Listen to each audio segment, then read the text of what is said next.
নমস্কার, আমি উর্না। শুরু করছি প্যারালাল ঝলক। ডিজিটাল মিডিয়ায় এই প্রথম আপনারা দেখছেন বাংলায় খেলার বুলেটিন। প্রথমেই দেখে নেব ফুটবলের খবর, আর ফুটবলের যাবতীয় সব খবর নিয়ে আমাদের বিশেষ সেগমেন্ট খেল সকার।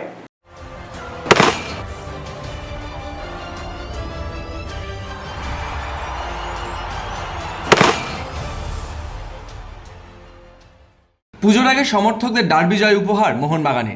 যুবভারতী স্টেডিয়ামে মোহামেডানকে কার্যত মাথা তুলে দাঁড়ানোর কোনো জায়গায় এদিন দিল না হোসে মলিনার ছেলেরা। 3-0 গোলে জয় সবুজ মেরুন ব্রিগেডের। ম্যাকলরেনের গোল দিয়ে শুরুটা হয়। ম্যাচের বয়স যখন 36 মিনিট, সেই সময় গ্রেগ স্টুয়ার্টের গোল মোহামেডানের কফিনে শেষ পেরেকটা পুঁতে দেয়। প্রথমার্ধেই 3 গোলে এগিয়ে গিয়েছিল মোহনবাগান। ম্যাকলরেনের দুরন্ত হেড দিয়ে এদিন জয়যাত্রাটা শুরু করেছিল সবুজ মেরুন ব্রিগেড, শেষ হয় গ্রেগ স্টুয়ার্টের গোল দিয়ে। দ্বিতীয়ার্ধেও মোহনবাগানের আক্রমণই ছিল বেশি।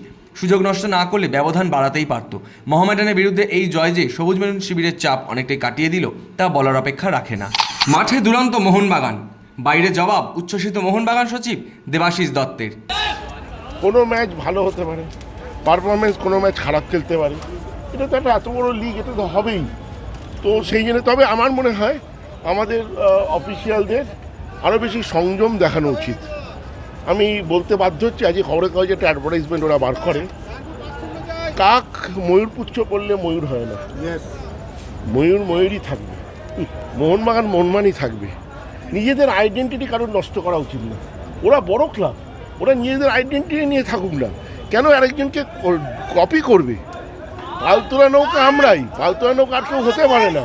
তো সেই জন্যে আমরাই থাকবো, ওরা কোচ বদলেও ভাগ্য ফিরল না ইস্টবেঙ্গলে। গত ম্যাচগুলোর তুলনায় এদিন লাল হলুদ ব্রিগেড ভালো ফুটবল খেললেও জয়ের জন্য তা হয়তো যথেষ্ট ছিল না। ক্রেসপোর পেনাল্টি নষ্ট, একাধিক সুযোগ হাতছাড়া হওয়া এবং লালচুন নুঙ্গার সেম সাইড। জামশেদপুর এফসির কাছে 2-0 গোলে হেরেই মাঠ ছাড়তে হলো বিনো জর্জের দলকে। বরাবরের মতো এদিনও লাল হলুদ রক্ষণের ভুল ত্রুটি ছিল চোখে পড়ার মতো।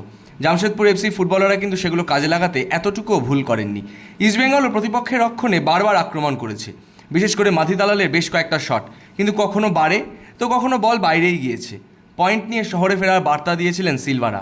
এবারও সেই খালি হাতেই ফিরতে হচ্ছে তাদেরকে। একটানা 4 ম্যাচে হার, পুজোর আগেও জয়ের মুখ দেখল না ইস্টবেঙ্গল। জামশেদপুরের কাছে 2-0 গোলে হার। প্রাক্তন ফুটবলার মেহতাব হোসেন অবশ্য মনে করছেন গত ম্যাচগুলোর তুলনায় ইস্টবেঙ্গল এদিন অনেক ভালো খেলেছে।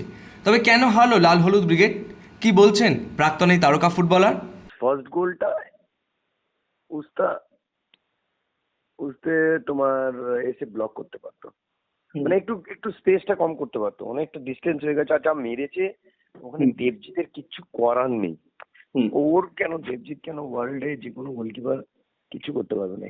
এই যে বলটা ফার্স্ট পোস্ট নিয়ার পোস্টে এত হার্ড মানে ব্লাস্ট করেছে আর কি, খুব ডিফিকাল্ট। কিন্তু আমি তোমার বলছি, আজকে ইস্টবেঙ্গল লাস্ট 3টে ম্যাচ যেটা হেরেছে, আজকে ইস্টবেঙ্গল খুব পজিটিভ।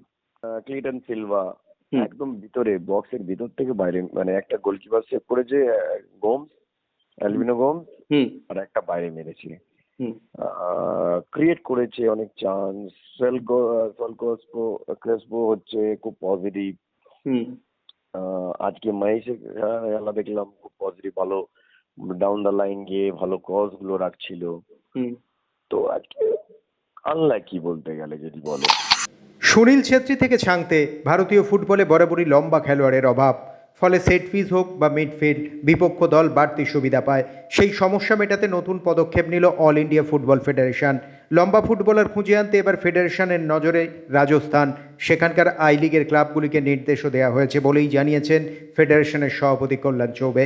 রাজস্থানে লম্বা ফুটবলারের সংখ্যা বেশি হওয়ায় সেখানে নিয়মিত ট্রায়ালেরও ব্যবস্থা করা হচ্ছে। নির্বাসন কাটিয়ে আবারও মাঠে ফিরছেন ফরাসি ফুটবল তারকা পল পগবা। 2023 সালের আগস্টে ডোপিংয়ে অভিযুক্ত হওয়ায় ইতালির অ্যান্টি ডোপিং ট্রাইব্যুনাল তাকে 4 বছরের জন্য সাসপেন্ড করেছিল। আপিলের পর যদিও সেই শাস্তি কমে গেছে 18 মাস। দীর্ঘ নির্বাসন শেষে অবশেষে আগামী মার্চের 11 তারিখ মাঠে ফিরতে পারবেন তিনি। ইতালির জার্সিতে ফের একবার মালদিনি। না, ইতালি সেই বিশ্বকাপ জয়ী তারকা নন। এবার ইতালির জার্সিতে ডাক পেয়েছেন তার ছেলে ড্যানিয়েল মালদিনি। কয়েকদিন আগেই নেশনস লিগের জন্য 23 দলের স্কোয়াড ঘোষণা করেছে ইতালি। সেখানেই ড্যানিয়েল মালদিনিকে সুযোগ দিয়েছেন ইতালির কোচ। ড্যানিয়েল মালদিনির অভিষেকের অপেক্ষাতেই এখন সকলে।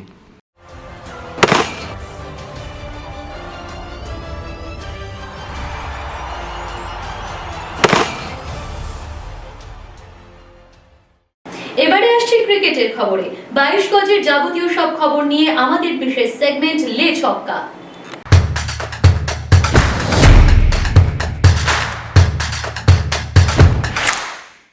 টেস্টের পর এবার টি-20তেও বাংলাদেশকে হোয়াইট ওয়াশ করার লক্ষ্যে ভারত। রবিবার প্রথম ম্যাচে নামার আগেই কার্যত ওপেনার ঘোষণা করে দিলেন সূর্যকুমার যাদব। বাংলাদেশের বিরুদ্ধে গোটা সিরিজে ওপেনিংয়ে দেখা যাবে সঞ্জু স্যামসনকে। 3 নম্বরে নামবেন খোদ সূর্যকুমার যাদব নিজেই। এই ম্যাচে দলে আসতে পারেন রিয়ান পারাগো। প্রথমবার এই স্টেডিয়ামে খেলা হচ্ছে। পিচ নিয়ে এই মুহূর্তে চর্চা তুঙ্গে, যদিও সূর্যকুমার যাদব পিচ দেখে বেশ সন্তুষ্ট। তার মতে টি-20র মতোই নাকি পিচ হয়েছে। ধারে ভারে এগিয়ে থাকলেও লড়াইটা যে বেশ হাড্ডাহাড্ডি হবে তা মেনে নিচ্ছেন ভারতীয় টি-20 অধিনায়ক। ভারতের কাছে টেস্ট সিরিজে হার। রবিবার 3 ম্যাচের টি-20 সিরিজের প্রথম ম্যাচে ভারতের বিরুদ্ধে নামছে বাংলাদেশ।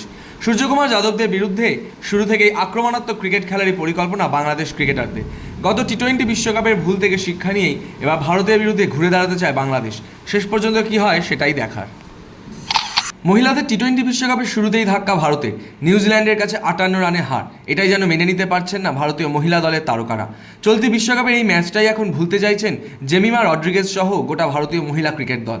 যে নিউজিল্যান্ড এর আগে একটানা 10 ম্যাচ হেরেছে, তাদের বিরুদ্ধে 161 রান তাড়া করে তুলতে পারেনি ভারত। এবার পাকিস্তানের বিরুদ্ধে নামতে হবে তাদের। তার আগে এই খারাপ স্মৃতি মুছে ফেলতেই চাইছেন জেমিমা, হরমনপ্রীত সহ স্মৃতি মান্ধানারা। কয়েকদিন আগেই আইপিএলের নিলাম সংক্রান্ত নিয়ম প্রকাশ করেছিল বিসিসিআই। তার মধ্যে রাইট টু ম্যাচ নিয়ম নিয়ে বেশ অখুশি কিছু দল। প্রতিবাদ জানিয়ে চিঠিও পাঠিয়েছে বোর্ডকে। এই নিয়মে বলা হয়েছিল কোনো ক্রিকেটারের ক্ষেত্রে রাইট টু ম্যাচ প্রয়োগ করার আগে যে দল তার জন্য সর্বোচ্চ দর হেঁকেছে তাকে আর একবার দর বাড়ানোর সুযোগ দেওয়া হবে।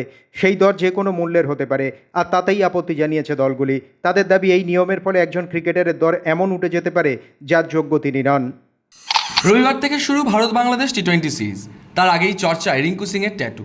তার হাতে আঁকা ট্যাটুতে গডস প্ল্যান লেখাকে ঘিরে রেখেছিল একটি তারার মতো ছবি। সঙ্গে 5টি ছোট গোলও আঁকা হয়েছিল রিঙ্কুর হাতে। কিন্তু কেন এমনটা? কি বোঝাতে চাইছেন রিঙ্কু সিং? অবশেষে নিজেই সেই রহস্য প্রকাশ্যে আনলেন। গুজরাট টাইটান্সের বিরুদ্ধে তার 5 বলে 5টি 6 মারার রেকর্ড এখনও সকলের স্মৃতিতে টাটকা।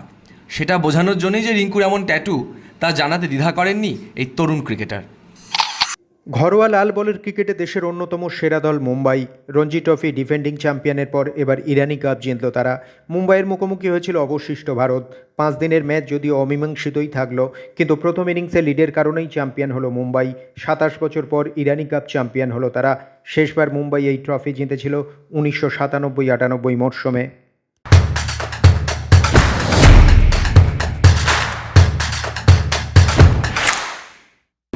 ফুটবল ক্রিকেট ছাড়াও রয়েছে অন্যান্য সব খেলার বিশেষ বিশেষ খবর, আর সেসব নিয়ে আমাদের সেগমেন্ট উইং প্লে।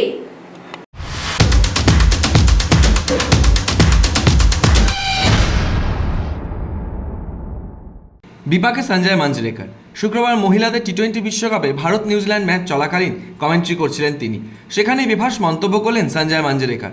ভারতীয় মহিলা ক্রিকেট দলের কোচিং ইউনিট নিয়ে আলোচনা করতে গিয়ে তিনি বলেন, তার উত্তর ভারতের খেলোয়াড়দের সম্পর্কে বিশেষ কোনো ধারণা নেই। মাঞ্জরেকরের সঙ্গেই কমেন্ট্রি করছিলেন মুনিশ বালি। তিনি অবশ্য জানিয়েছেন মাঞ্জরেকর সেই মুহূর্তে তাদের চিনতে পারেননি। মনু ভাকেরের হাতে সোনার পিস্তল। শ্রীভূমি স্পোর্টিংয়ের পুজোতে অলিম্পিকে পদকজয়ী মনু ভাকেরকে সম্বর্ধনা মন্ত্রী সুজিত বসু। একেবারে বাঙালি সাজে এদিন পুজোর মণ্ডপে দেখা গেল তাকে। তার হাত ভরে উঠল উপহারে। মনু ভাকেরকে সোনার চেন উপহার মুখ্যমন্ত্রী মমতা বন্দ্যোপাধ্যায়। সেই মঞ্চেই মনু ভাকেরের হাতে 92.5 সোনার এয়ার পিস্তল তুলে দিলেন সুজিত বসু। এমন একটা অনুষ্ঠানে এসে আপ্লুত অলিম্পিকের রেকর্ড গড়ে পদকজয়ী মনু ভাকের।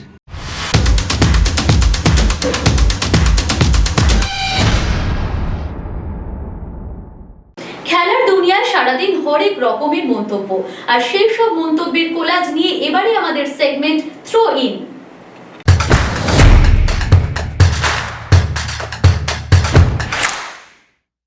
আমরা এই খেলায় আটকে থাকতে পারি না, কারণ আমাদের ভুলে গেলে চলবে না এটা বিশ্বকাপ। এখানে প্রতিটি ম্যাচ এখন আমাদের জন্য গুরুত্বপূর্ণ। আমাদের চলতে হবে এবং নিজেদের উন্নতি করতে হবে। গৌতম গম্ভীরের সঙ্গে আমার সম্পর্ক ভালো। আমরা দুজনেই খুব ভালো বন্ধু। কোচ হিসেবে তার প্রথম টেস্ট জয়ের জন্য অভিনন্দন জানাচ্ছি। ওর এই সাফল্যে আমি খুশি।